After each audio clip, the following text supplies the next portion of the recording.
Hi everyone, I'm Penghsuan, the East Asia Regional Coordinator of International Tibet Network, based here in Taiwan.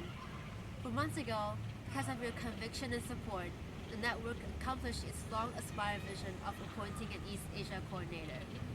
As a Taiwanese, I have always felt close to the Tibetan freedom movement and inspired by the Tibetan youth who are passionate toward the struggle.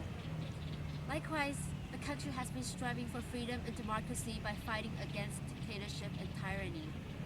In this movement against Chinese regime, Taiwan stands together with Tibet along with our other friends in Hong Kong, Uyghur, Southern Mongolia, and with the people of China.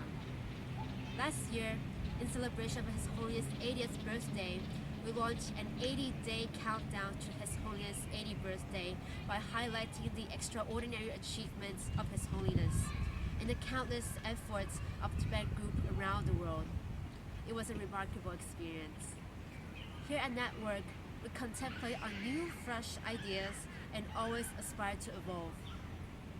In this coming year of 2016, we look forward to further strengthening the movements across East Asia, thereby building a stronger presence and support for Tibet.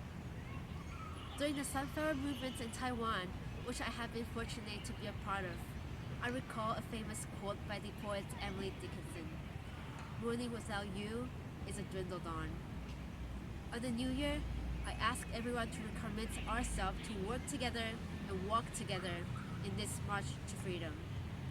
On behalf of the network, my colleague and I would like to wish everyone a happy Tibetan New Year and also a happy Lunar New Year. Losar 新年快乐！